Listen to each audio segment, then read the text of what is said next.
Mengapa didahulukan berbakti pada orang tua? Karena setiap orang bisa berbakti pada orang tua dan tidak semua orang bisa berjihad di medan pertempuran.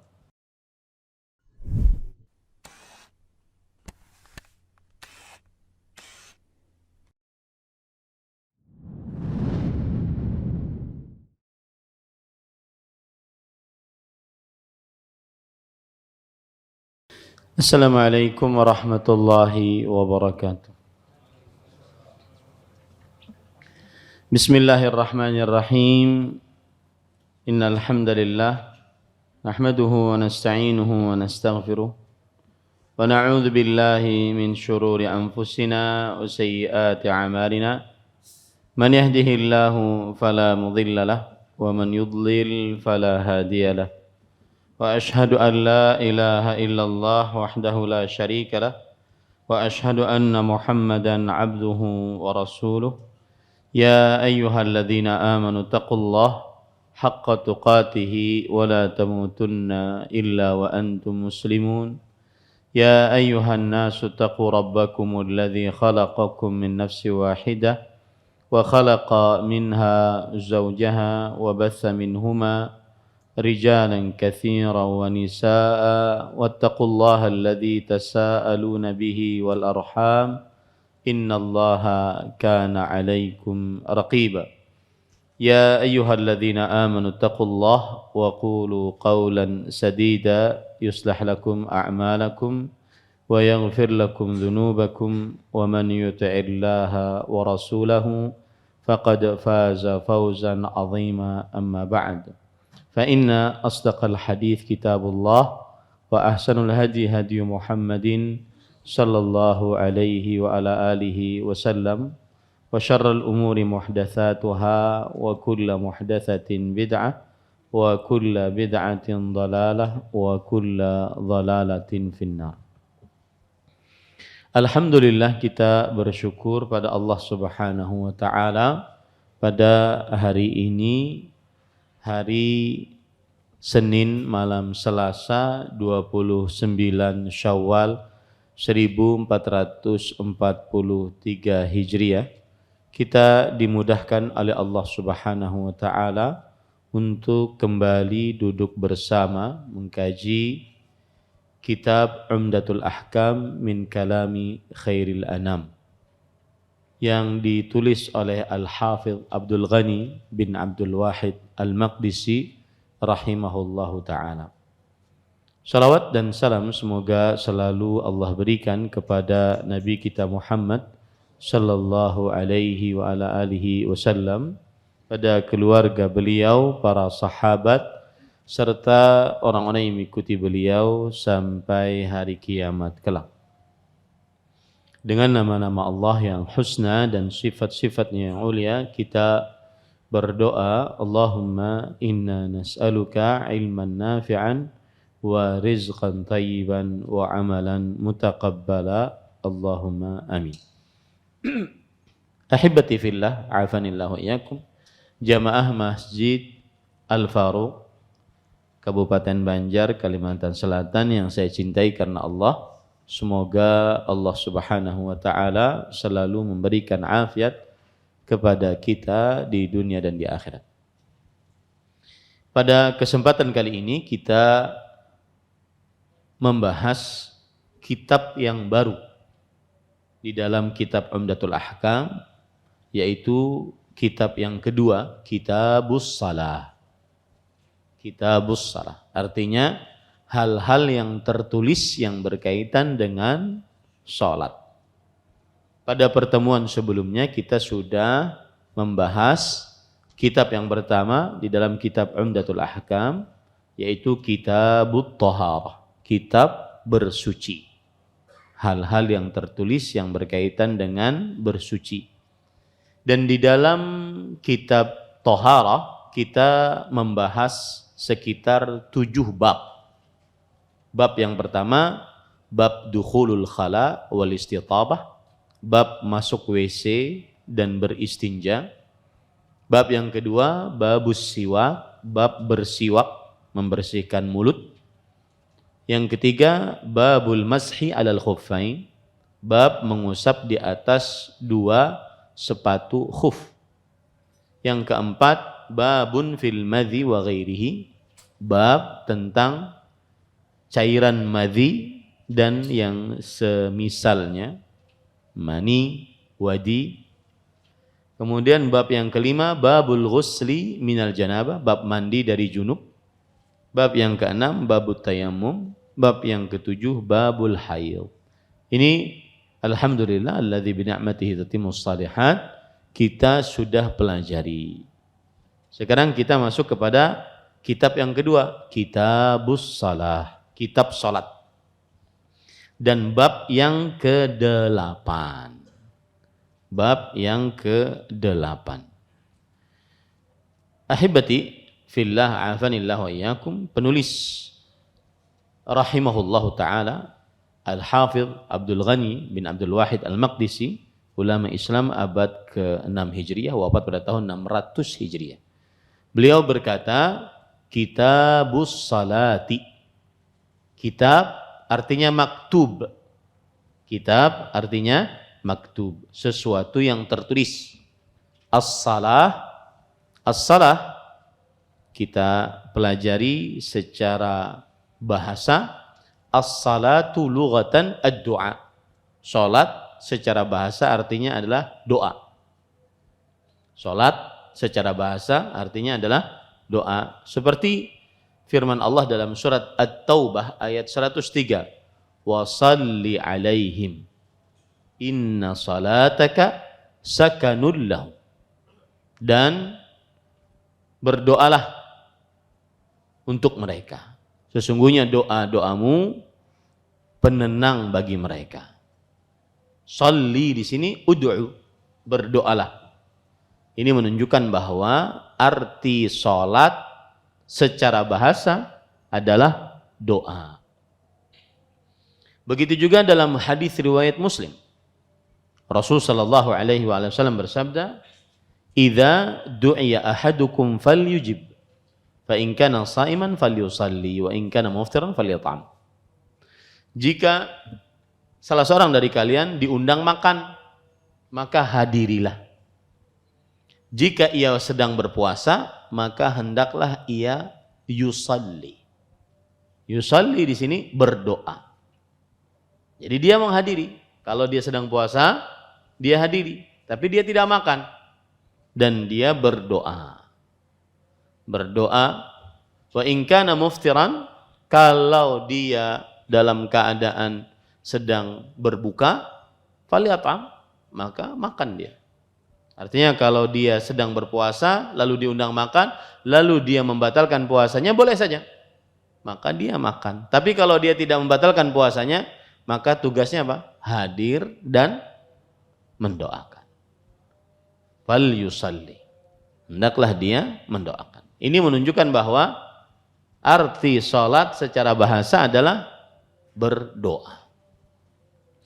Sedangkan arti salat secara istilah syariat adalah at-ta'abbudu lillahi ta'ala bi aqwalin wa af'alin ma'lumah muftatahatin bit takbir wa mukhtatamatin bit taslim. Salat secara istilah syariat artinya adalah proses beribadah kepada Allah dengan ucapan perbuatan yang dimaklumi, yang khusus. Ucapan perbuatan yang khusus. Dimulai dengan takbir, Allahu Akbar, dan diakhiri dengan salam. Assalamualaikum. Dimulai dengan takbir dan diakhiri dengan salam. Dan salat kedudukannya dalam agama Islam adalah ruknun min arkanil Islam. Rukun dari rukun Islam. Apa itu rukun? Ma la yatimu illa bihi. Sesuatu yang tidak sempurna kecuali dengannya. Islam tidak sempurna kecuali dengannya. Ya. Islam tidak sempurna kecuali dengan salat. Itu arti rukun. Maka Salat adalah rukun kedua di dalam rukun-rukun Islam. Hal ini ditunjuki oleh Al-Quran, hadis dan ijma'. Seperti misalkan Al-Quran, Allah berfirman dalam surah Al-Baqarah ayat 43 atau surah At-Taubah saja. At-Taubah ayat 11. Fa in tabu wa aqamus salata wa atauz zakata fa ikhwanukum fiddin. Jika mereka bertobat, mendirikan salat, membayar zakat, maka mereka adalah saudara kalian seagama, kawan kalian seagama. Ini menunjukkan agama Islam erat, syaratnya, rukunnya adalah salat. Siapa saja yang mengaku Islam maka wajib salat. Ya, karena dia rukun dari rukun Islam. Adapun dari hadis Rasul sallallahu alaihi wasallam bahwa salat adalah rukun Islam, hadis riwayat Bukhari dan Muslim dari Abdullah bin Umar radhiyallahu anhuma, Nabi Muhammad sallallahu alaihi wasallam bersabda, "Bunyal Islamu ala khams." Islam dibangun di atas 5 perkara. Syahadati an la ilaha illallah wa anna Muhammadan Rasulullah wa iqamis shalah wa ita'iz zakah wal haji wa shaumi Ramadan. Islam dibangun di atas 5 perkara. 2 kalimat syahadat, mendirikan salat, membayar zakat, berhaji dan puasa pada bulan Ramadan. Ini hadis menunjukkan bahwa mendirikan salat adalah rukun Islam. Adapun dari ijma', maka banyak para ulama yang menukil ijma'. Di antaranya Imam Ibnu Hazm, imam yang paling tua yang menukil ijma', ulama Islam abad ke-4 Hijriah. Beliau mengatakan di dalam kitab beliau Al-Ijma' atau Maratibul Ijma', la khilafa li ahadin minal ummati fi anna as-salawatil khams fardun wa man khalafa dzalika fakafir. Tidak ada perbedaan sedikit pun dari seorang pun dari umat Islam bahwa salat 5 waktu adalah rukun Islam, wajib. Siapa yang menyelisihinya maka sungguh dia telah kafir. Artinya siapa yang menyelisih kewajiban dari salat 5 waktu, yang tidak meyakini salat 5 waktu wajib, maka dia kafir. Dan yang menukilkan ijma' juga diantaranya Imam Al-Mughni dalam kitabnya, Imam Ibnu Qudamah maksud saya dalam kitabnya Al-Mughni. Kemudian Imam An-Nawawi dalam kitabnya Al-Majmu' dan yang lain-lainnya. Taib. Di sini disebutkan kitabus shalah. Kita sudah pelajari apa itu salat. Kemudian disebutkan babul mawaqit. Bab waktu sholat. Bab yang ke-8 ya. Waktu sholat. Waktu sholat artinya adalah az-zamanul muhaddad li ada'is salati fi. Batasan waktu yang ditentukan untuk menunaikan sholat di dalamnya. Itu yang dimaksud dengan waktu sholat. Batasan waktu yang ditentukan untuk menunaikan sholat di dalamnya. Dan waktu sholat ada 5 bagi siapa yang tidak menjamaknya. Karena sholat yang diwajibkan ada 5, berarti waktu sholat ada 5 secara khusus. Waktu sholat ada 5 secara khusus bagi siapa yang tidak menjamaknya. Dan bagi siapa yang menjamaknya maka waktu sholat ada 3. Waktu sholat ada 3. Waktu asar dan zuhur, waktu isya dan maghrib. Kemudian waktu subuh. Itu 3 bagi siapa yang menjamaknya. Bagi siapa yang sholatnya sempurna, tidak dijamak, maka waktu sholat ada 5. Waktu sholat subuh, sholat zuhur, sholat asar, sholat maghrib, sholat isya. Bagi siapa yang menjamaknya, waktu sholat menjadi 3. Sholat subuh, sholat zuhur dan asar, sholat maghrib dan isya. Taib. Sekarang kita masuk kepada hadis yang pertama di dalam bab ini. Hadis yang ke-50 dalam buku terjemahan kita. Saya bacakan hadisnya.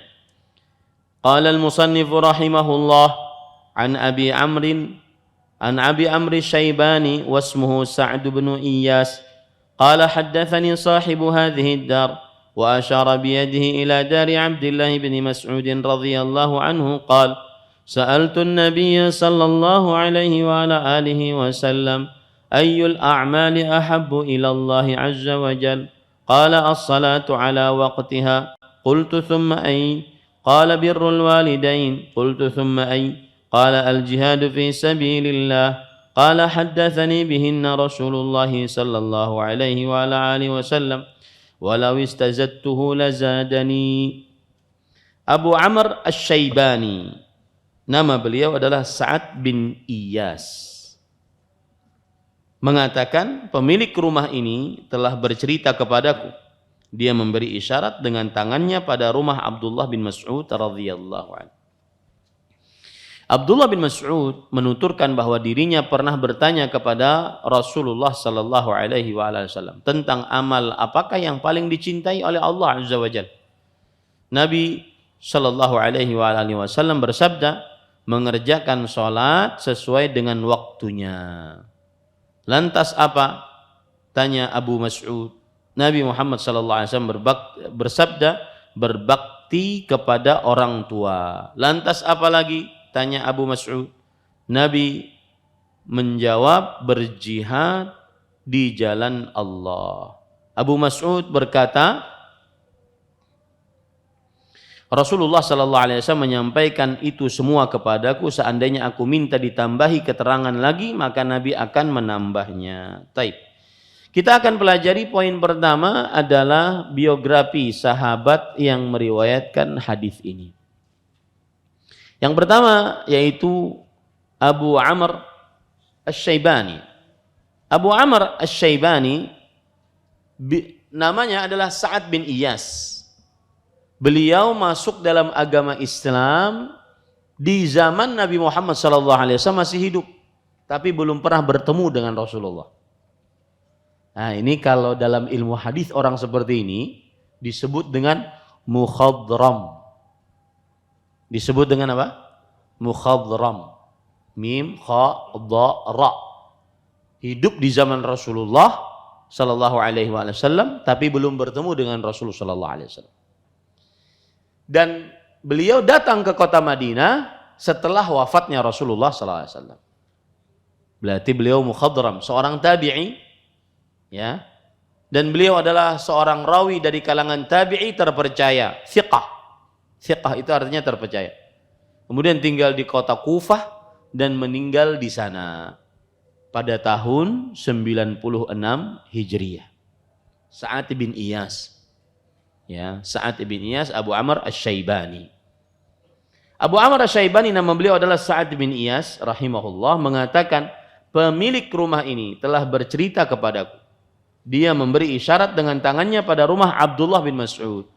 Jadi seakan-akan beliau waktu di Kufah menunjuk, karena waktu itu Abdullah bin Mas'ud beliau tinggal di kota Kufah. Sepeninggal Rasul sallallahu alaihi wasallam, para sahabat Nabi radhiyallahu anhu meninggalkan kota Madinah untuk berdakwah, salah satunya ke negeri Irak, dan tinggal di kota Kufah. Dan Sa'ad bin Iyas Abu Amr Asy-Syaibani rahimahullah, beliau menunjuk. Kata beliau, pemilik rumah ini telah bercerita kepadaku. Ini menunjukkan apa? Menunjukkan ketelitian orang yang meriwayatkan hadis. Artinya dia masih ingat. Saat meriwayatkan hadis ini dia masih ingat.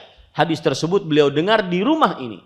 Itu menunjukkan ketelitian orang yang meriwayatkan hadis. Dia memberi isyarat dengan tangannya pada rumah Abdullah bin Mas'ud. Abdullah bin Mas'ud, nama lengkapnya Abdullah bin Mas'ud bin Ghafil bin Habib Al-Hudhali radhiyallahu anhu. Orang keenam yang masuk dalam agama Islam. Khadijah, orang pertama, kemudian Abu Bakar, kemudian Ali bin Abi Thalib. Yang jelas orang keenamnya adalah siapa? Abdullah bin Mas'ud radhiyallahu anhu. Dan orang sahabat Nabi yang berhijrah 2 kali.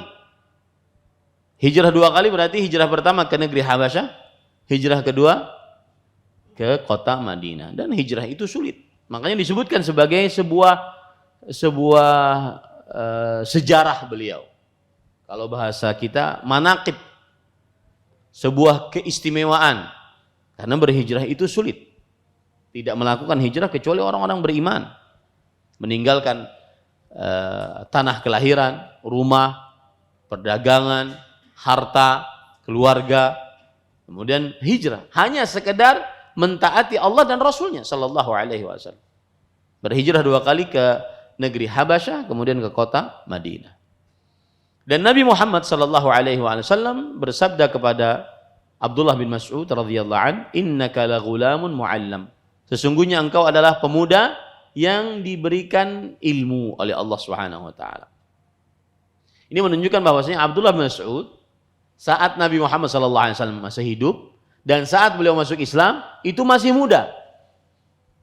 Ya, saat beliau masuk Islam itu masih muda. Umur 20-an saja. Nah, ini menunjukkan bahwa takdir Allah, para nabi alaihi wassalatu wassalam, kebanyakan mereka dikelilingi oleh para pemuda untuk menyebarkan agama Islam ini. Ini pelajaran bagi para pemuda. Dan pemuda batasannya sebelum 40. Maka semangat untuk memperjuangkan agama Islam. Terutama di zaman yang banyak hal-hal yang melalaikan. Mughriyat, mulhiyat.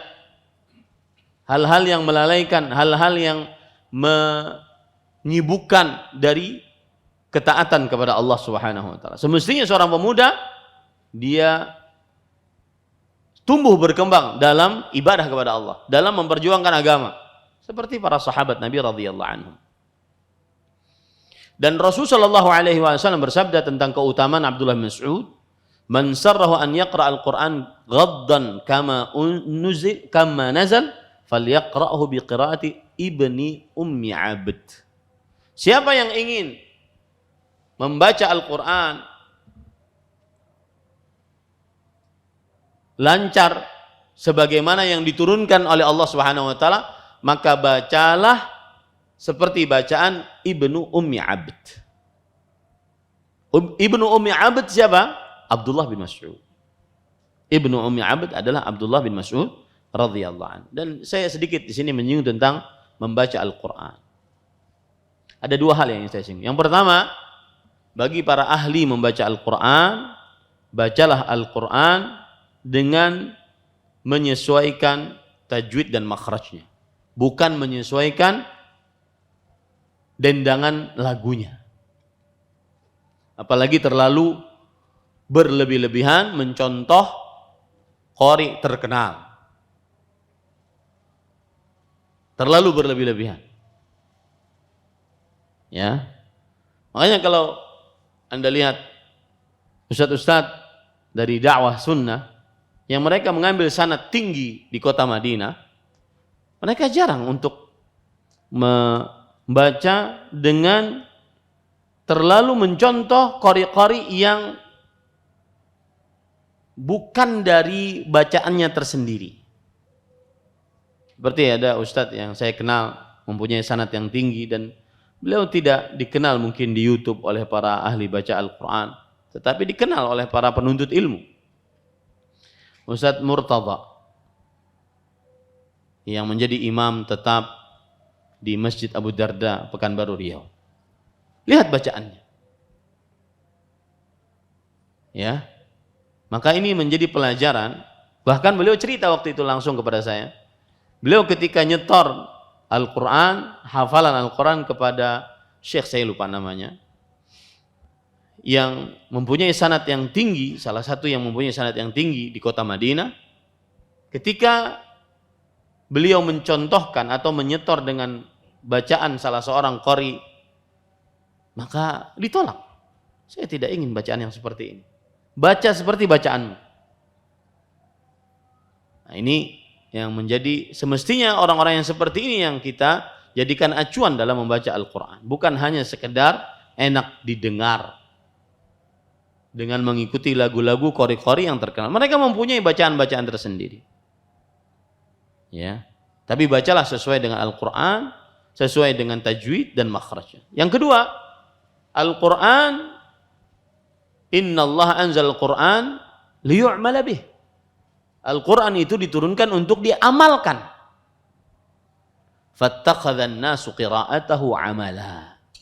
Tapi di zaman sekarang orang-orang menjadikan membacanya sebagai amalan. Padahal Al-Quran itu diturunkan untuk diambil petunjuknya. Bukan hanya sekedar diperbagus-perbagus bacaannya. Sampai kadang-kadang saweran untuk kebagusan-kebagusan bacaan Al-Quran. Bukan itu diturunkan, tujuan diturunkan Al-Quran. Tujuan diturunkan Al-Quran liyu'mala bih. Dan itu perkataan ulama salaf. Kalau tidak salah perkataan Al-Fudail bin Iyad atau Al-Qadhi Iyad rahimahullah. Innallaha anzal Al-Quran liyu'mala bih.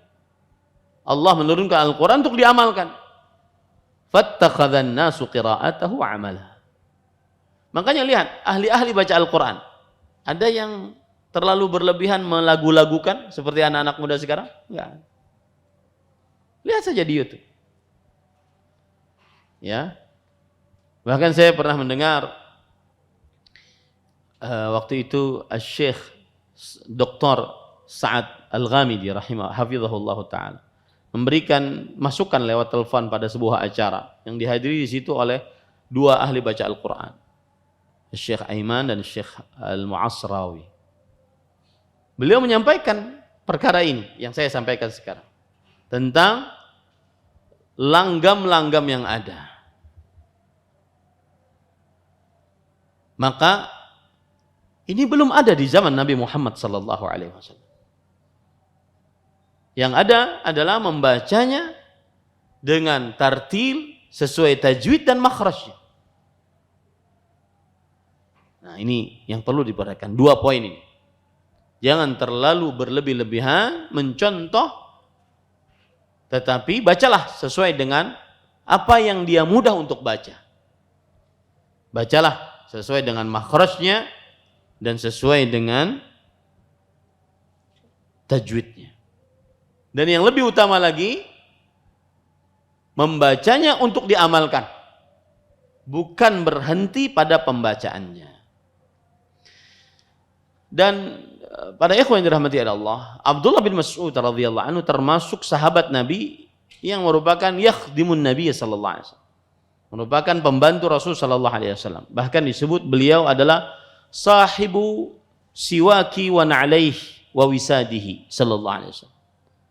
Sahabat Nabi yang senantiasa membawa siwak Nabi Muhammad sallallahu alaihi wasallam, dua sandal beliau dan bantal beliau. Radhiyallahu anhu. Hudzaifah bin Al-Yaman radhiyallahu anhu berkata, "Ma a'rifu ahadan aqraba samtan wa hadiyan wa dallan bin Nabi sallallahu alaihi wasallam min Ibni Mas'ud radhiyallahu anhu." Aku tidak mengenal seorang pun yang lebih dekat sifatnya, kelakuannya, petunjuk-petunjuknya dengan Nabi Muhammad sallallahu alaihi wasallam dibandingkan sahabat Abdullah bin Mas'ud radhiyallahu anhu. Abdullah bin Mas'ud mengikuti perang Badar Al-Kubra dan seluruh peperangan setelahnya. Kemudian Abdullah bin Mas'ud radhiyallahu anhu, beliau yang memenggal leher Abu Jahal dan membawanya kepada Nabi Muhammad sallallahu alaihi wasallam. Kemudian sepeninggal Rasul sallallahu alaihi wasallam, beliau di zaman kekhalifahan Umar bin Khattab radhiyallahu anhu menjadi gubernur di kota Kufah dan juga menjadi pemimpin dari Baitul Mal di kota Kufah sampai kepada zaman kekhalifahan Utsman bin Affan radhiyallahu anhu. Kemudian beliau dipanggil oleh Utsman bin Affan ke kota Madinah dan akhirnya meninggal di kota Madinah pada tahun 32 Hijriyah. Taib. Itu Abdullah bin Mas'ud radhiyallahu anhu. Kemudian para ikhwan yang dirahmati oleh Allah Subhanahu wa taala, Abu Mas'ud menuturkan, ini salah. Penerjemahannya salah. Yang benar adalah Abdullah bin Mas'ud. Bukan Abu Mas'ud. Ya, yang benar adalah Abdullah bin Mas'ud. Abdullah bin Mas'ud menuturkan bahwa dirinya pernah bertanya kepada Rasulullah sallallahu alaihi wasallam tentang amalan, apakah yang paling dicintai oleh Allah Subhanahu wa taala.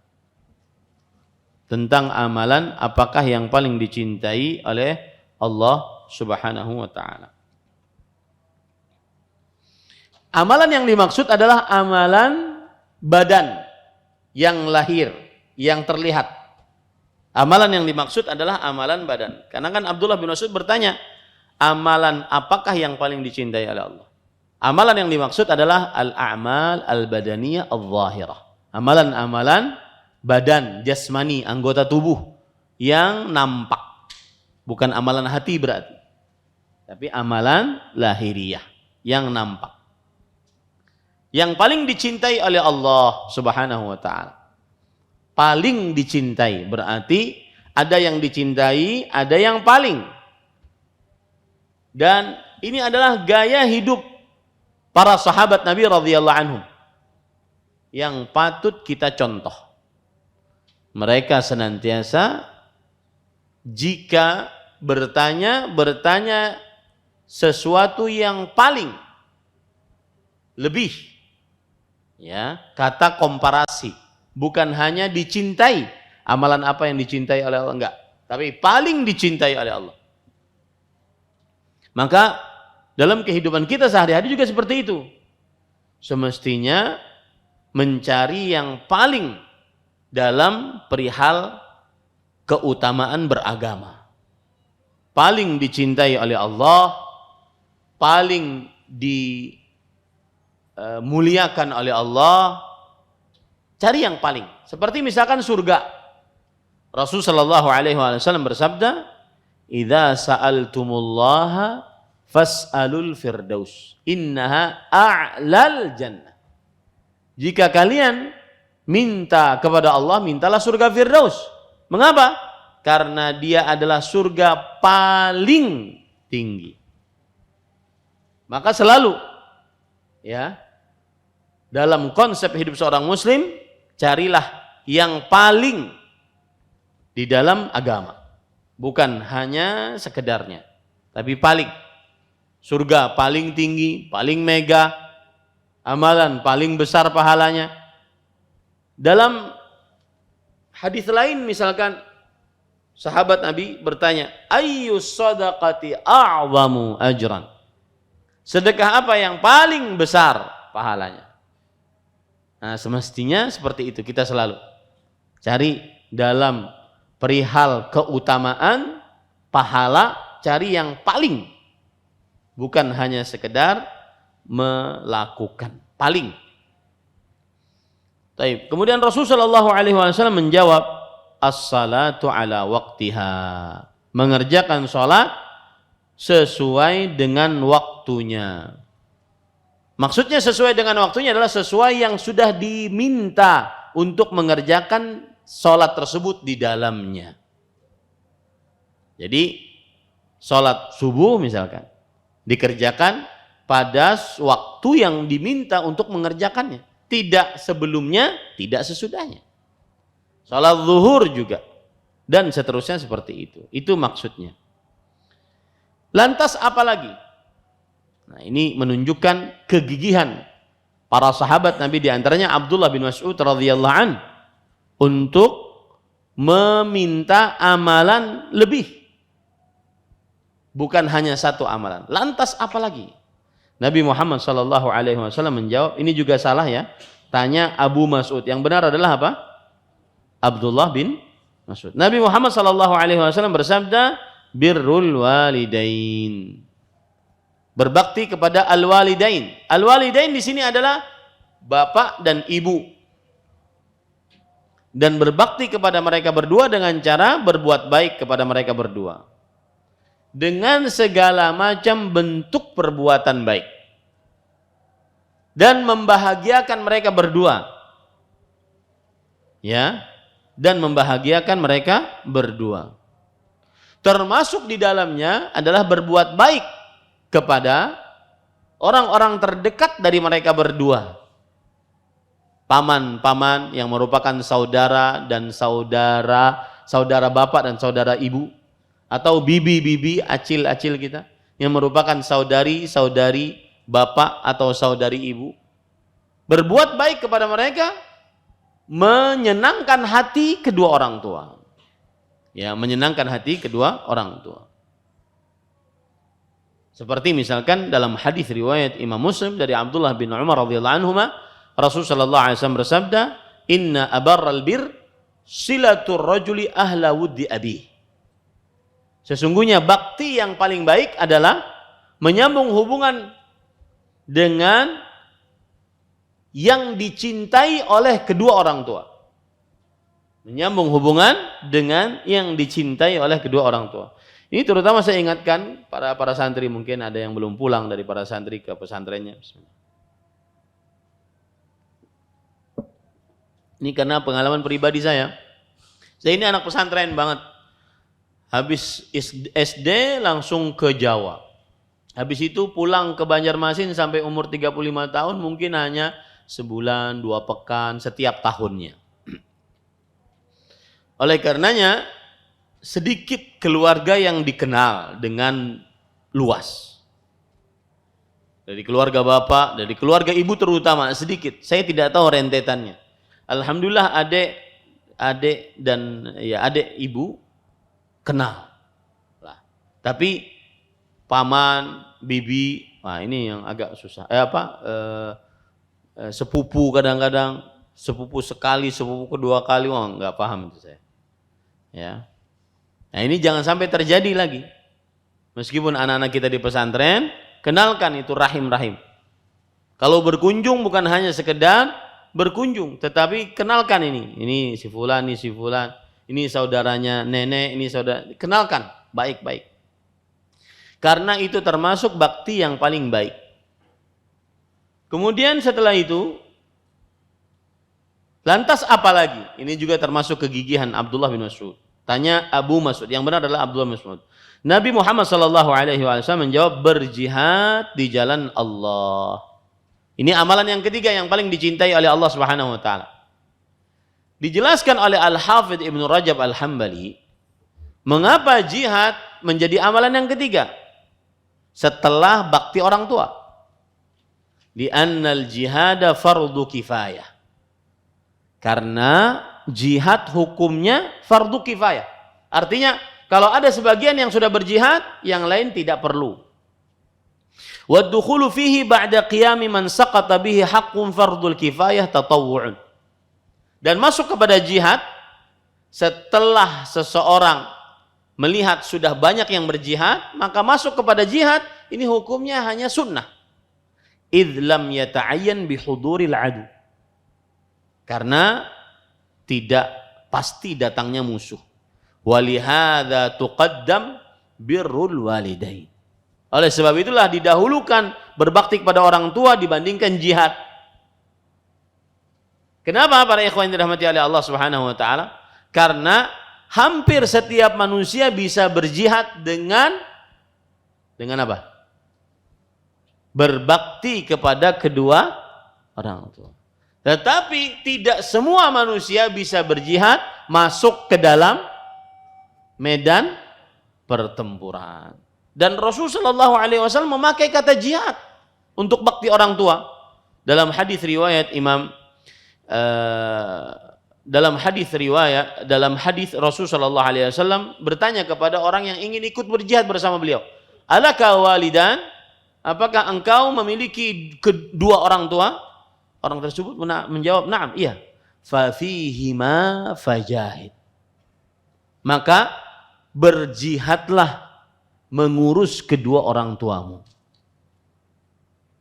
Jadi amalan paling utama salat sesuai dengan waktunya, lalu berbakti, lalu berjihad. Mengapa jihad kalah dengan berbakti kepada orang tua? Karena tidak semua orang bisa berjihad di medan pertempuran. Dan karena jihad hukumnya fardu kifayah di medan pertempuran. Kalau sudah ada yang berjihad, maka sudah mencukupi. Tetapi bakti kepada orang tua, semua dari kita bisa berjihad dengan mengurus kedua orang tua kita. Baik, kita lanjutkan Bapak Ibu, saudara-saudari yang dimuliakan oleh Allah Subhanahu wa taala. Tadi kita sebutkan bahwa mengapa didahulukan didahulukan berbakti pada orang tua dibandingkan jihad. Padahal jihad kan dalam hadis Rasulullah SAW, zirwatu sanamil Islam al jihadu fi sabilillah. Amalan puncak dalam Islam adalah berjihad di jalan Allah Subhanahu wa taala. Tetapi mengapa didahulukan jihad? Mengapa didahulukan berbakti pada orang tua? Karena setiap orang bisa berbakti pada orang tua dan tidak semua orang bisa berjihad di medan pertempuran. Baik. Sekarang kita ambil beberapa permasalahan yang berkaitan dengan hadis. Yang pertama, waktu sholat adalah syarat sholat yang paling ditekankan. Dan tidak boleh dilakukan sholat sebelum waktunya atau sesudah waktunya tanpa ada udzur syar'i. Akadu syurutis salah dukhulul waqt. Syarat sholat yang paling ditekankan adalah masuk waktu. Syarat sholat yang paling ditekankan adalah masuk waktu. Tidak sah sholat dikerjakan sebelum waktunya atau sesudah waktunya tanpa ada alasan syar'i. Dan lihat perkataan Imam Ibnu Abdul Bar. Imam Ibnu Abdul Bar adalah ulama Islam dari mazhab Maliki yang mempunyai kitab At-Tamhid. Beliau berkata, ada hadis dari Abu Dzar bahwa Rasul sallallahu alaihi wasallam bersabda, "Ya Abu Dzar, wahai Abu Dzar, kaifa anta idza kanat 'alaika umara'u yuakhiruna as-shalah?" Bagaimana sikapmu kalau ada pemimpin yang memimpinmu mengakhirkan waktu salat? Nah, ini kan banyak sekarang. Pemimpin-pemimpin bukan hanya sekedar pemimpin yang besar, tapi juga pemimpin-pemimpin yang kecil di kantor, di sekolah, di perusahaan yang mengakhirkan salat. Bagaimana sikapmu? Maka Abu Dzar radhiyallahu anhu berkata, "Ya Rasulullah, fama ta'muruni?" Wahai Rasulullah, apa yang engkau perintahkan untukku? Lalu Rasul sallallahu alaihi wasallam menjawab, "Shallis salata li waqtiha." Salatlah pada waktunya. Artinya jangan ikuti pemimpin yang mengakhirkan salat. Salat pada waktunya. Ini kalau seandainya sedang rapat, maka disuruh mengakhirkan salat, maka keluar. Salat pada waktunya. Fa idza adraktaha ma'ahum fasalliha fa inna laka nafilah. Kalau kamu sudah salat, lalu kemudian kamu mendapati mereka salat, maka ikut salat lagi bersama mereka. Yang mengakhirkan tadi, ikut salat lagi bersama mereka. Maka salatmu yang kedua itu adalah hukumnya sunnah bagimu. Nah, ini para ikhwah. Dan Imam Ibnu Abdul Bar berkata pada hadis ini, fi hadzal hadis dalilun ala anna waqtas salati min faraidhiha wa la tujzu qabla waqtiha. Hadis ini menunjukkan bahwa waktu salat adalah kewajiban salat. Syarat paling ditekankan di dalam salat, masuknya waktu. Dan tidak sah salat sebelum waktunya. Kemudian beliau berkata, la khilafa fihi bainal ulama. Tidak ada perbedaan pendapat dalam hal ini di antara para ulama rahimahumullahu taala. illa syai'an ruya an Abi Musa al-Asy'ari, kecuali ada riwayat dari Abu Musa al-Asy'ari.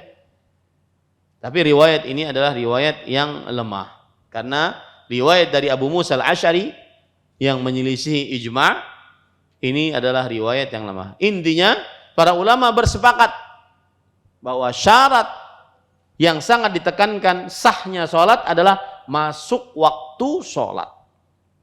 Ya, masuk waktu sholat. Taib.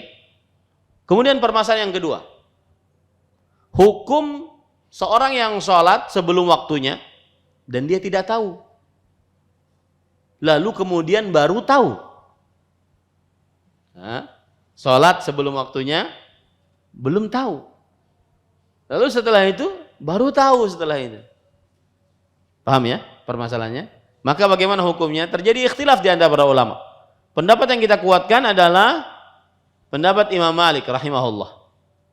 Jika dia telah selesai sholat sebelum waktunya karena tidak tahu atau karena lupa, maka jika masih ada waktu tersisa saat dia baru mengetahuinya, maka dia mengulang sholatnya.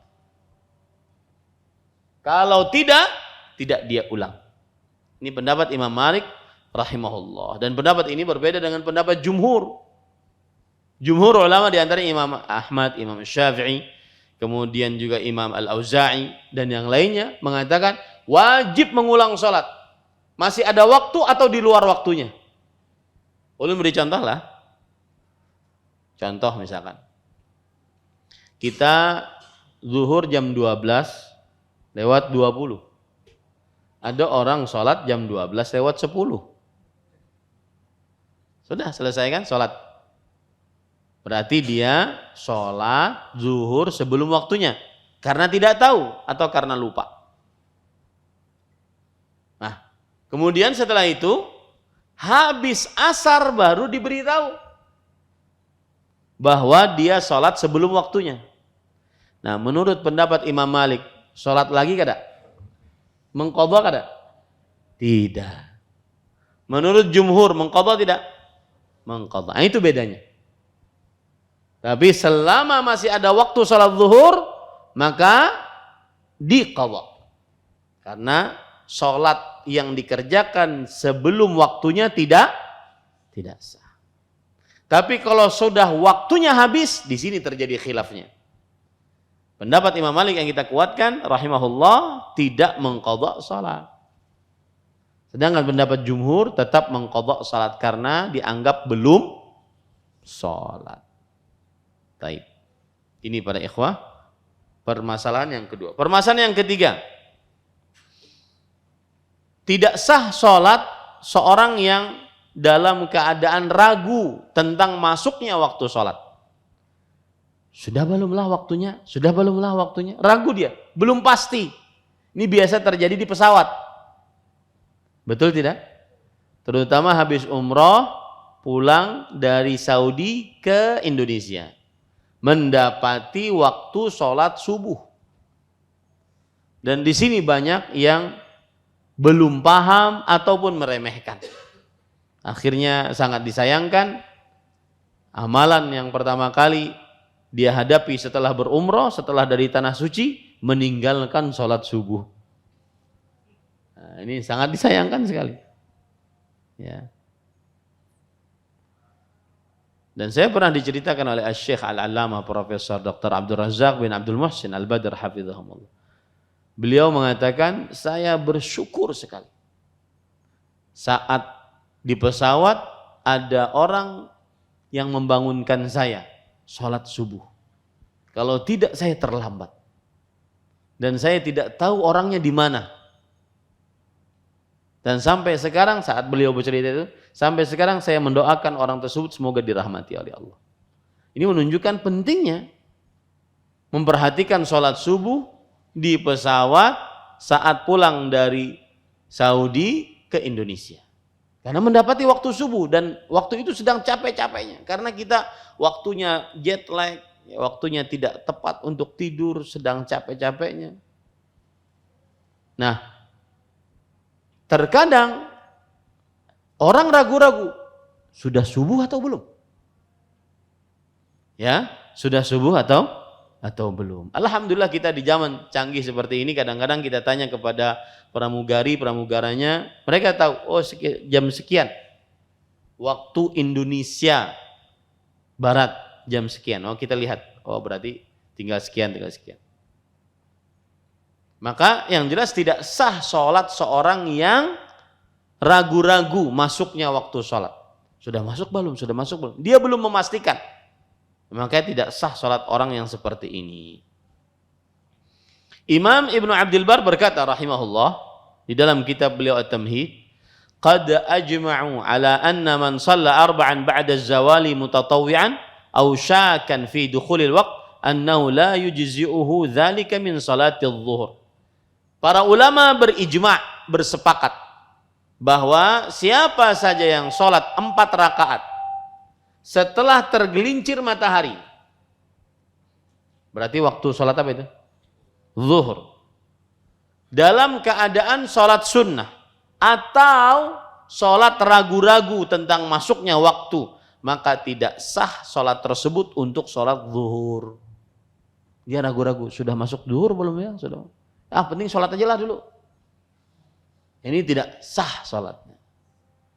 Kalau ada orang sholat dan dia ragu-ragu sudah masuk waktu sholat atau belum, maka sholatnya tidak sah. Kemudian beliau mengatakan juga ijma'ul muslimin, kaum muslimin bersepakat ala anna man shalla wa huwa syakun fil fajri fala salatalah. Siapa yang sholat dan dia ragu-ragu tentang masuknya waktu subuh, maka tidak sah sholatnya. Berarti bagaimana? Harus yakin itu waktu subuh sudah masuk. Nah, berkaitan dengan sholat subuh, para ikhwah yang dirahmati oleh Allah Subhanahu wa taala, saya pernah waktu itu kita kedatangan Syekh Ali Hasan Al-Halabi bin Abdul Hamid Al-Halabi rahimahullah ke Banjarmasin. Pernah ingat ya? Syekh Ali Hasan, orang murid senior dari Al-Imam Muhammad Nasiruddin Al-Albani rahimahullah. Waktu itu sholat subuh di Masjid Imam Syafi'i. Kemudian kita sarapannya di sini. Karena beliau pagi-pagi harus ke bandara. Di rumah Haji Bambang waktu itu. Masjid Al-Faruq belum ada. Maka saya melihat waktunya sangat mepet. Akhirnya yang biasa kita di Masjid Imam Syafi'i, habis azan sekitar 20 sampai 25 menit baru iqamah, maka saya percepat 15 menit langsung iqamah. Syekh waktu itu beliau datang masuk masjid, sholat 2 rakaat. Saya kira beliau adalah sholat 2 rakaat sebelum subuh. Ternyata tidak. Jadi beliau yang penting sholat 2 rakaat, lalu beliau ke belakang. Karena ingin bersandar, beliau ke belakang. Kemudian tidak beberapa lama saya minta iqamah aja, nanti waktu nggak cukup. Setelah iqamah, sholat subuh. Setelah sholat subuh, beliau sholat lagi 2 rakaat. Selesai. Masuk mobil, saya tanya, sholat apa 2 rakaat setelah subuh, Syekh? Saya tadi mau mengerjakan 2 rakaat sebelum subuh di akhir waktu, sebelum iqamah. Kenapa? Karena khawatir masih malam subuhnya. Karena azan di sini kan sebagian ulama berpendapat bahwasanya dia masih malam. Makanya beliau keluar dari khilaf, beliau akhirkan sampai 2 rakaat sebelum subuhnya pun beliau akhirkan. Berarti 2 rakaat yang beliau kerjakan tadi pas masuk masjid, salat apa? Tahiyatul masjid. Oh begitu. Kemudian beliau mengatakan, saya masih ingat sekali. Lihat Ahmad, beliau megang tangan saya. Lihat Ahmad, tunggu. Masih gelap. Kita sholat ini dalam keadaan masih gelap, belum keluar fajar.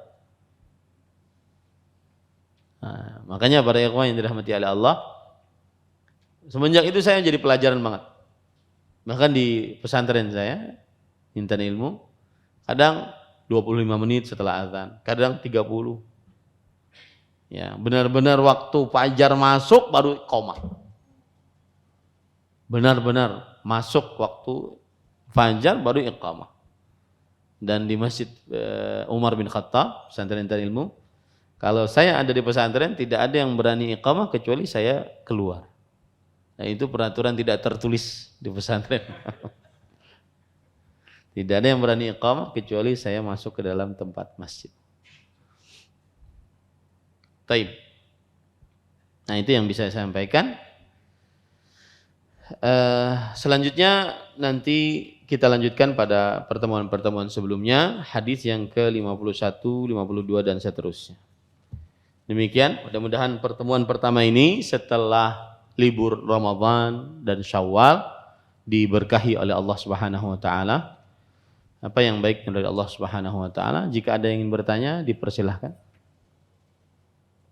Admin di belakang mungkin ada yang bertanya. Nah, silakan.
Baik. Untuk permasalahan salat subuh saya tidak ingin masuk ke dalamnya karena itu khilaf yang sangat panjang, lebih baik di forum yang lain saja, dan khawatir nanti karena berkaitan dengan salah satu organisasi kita lebih baik tidak membicarakannya. Kemudian yang kedua yang berkaitan dengan membatalkan salat sunnah, maka wallahu alam puasa sunnah, wallahu alam yang berkaitan dengan membatalkan puasa sunnah apabila diundang makan, maka pendapat yang lebih dikuatkan adalah tetap apapun puasa sunnahnya boleh dia batalkan. Karena ada hadis riwayat Imam Ahmad, al-mutanaffilu amiru nafsi. Orang yang melakukan amalan sunnah itu adalah pemimpin untuk dirinya sendiri. Dan di sini tidak disebutkan rutin atau tidak rutin. Itu satu. Yang kedua, dan pun hadisnya umum. Idza du'iya ahadukum falyujib. Jika salah seorang di antara kalian diundang makan, maka hendaklah dia menghadiri undangan tersebut. Fa in kana shaiman, jika dia berpuasa dan dia ingin berbuka, falyat'am. Jika dia berpuasa ingin berbuka, maka dia makan. Saya belum mengetahui ada bahwa puasa yang dimaksud adalah puasa yang umum. Bukan puasa sunnah yang rutin seperti Senin, Kamis atau Ayyamul Bid 13, 14, 15 ataupun Sunan puasa Daud, bukan. Saya belum mengetahui ada pengkhususan akan hal itu. Ya, maka hadis yang umum kita berpegang kepada keumuman kecuali ada memang dalil khusus yang mengkhususkan bahwa yang boleh dibatalkan adalah puasa-puasa yang tidak rutin. Karena itu pengkhususan dan pengkhususan harus dengan dalil. Dan saya belum tahu kalau ada dalil bahwa yang boleh dibatalkan dari puasa sunnah bukan puasa rutin. Wallahu a'lam. Bagaimana kalau kita bangun waktu sholat subuh tersisa 5 menit sebelum waktunya habis dalam keadaan junub? Apakah harus mandi wajib atau lebih baik bertayamum saja lalu sholat menyempatkan waktunya? Tentunya mandi junub. Ya. Karena kalau junub kemudian tayamum tidak sah kecuali dalam keadaan tidak bisa memakai air. Ya, wajib mandi junub dulu. Kemudian setelah itu dia sholat subuh. Ya, karena syarat sahnya sholat adalah bersuci. Syarat sahnya sholat adalah bersuci. Rasulullah Shallallahu Alaihi Wasallam bersabda, la tuqbalu salatun bi ghairi tuhur. Tidak sah, tidak diterima sholat tanpa bersuci. Dan bersuci untuk orang yang junub adalah mandi junub. Nah, seperti itu. Lalu waktunya habis, salah seorang. Kenapa terlambat bangun? Ya, tetapi tetap sholat. Ya, tetap sholat. Mungkin keletihan, mungkin habis junub. Ya, dan seterusnya. Wallahu a'lam. Nah, ini yang bisa kita sampaikan. Kita cukupkan dengan kafaratul majlis. Subhanakallah bihamdik, asyhadu an la ilaha illa anta astaghfiruka wa atubu ilaik. Assalamualaikum warahmatullahi wabarakatuh. Terima kasih. Jazakumullah khairan wa barakallahu fikum. Video ini dibuat atas partisipasi dari donasi Anda. Semoga menjadi amal jariah bagi Anda semuanya.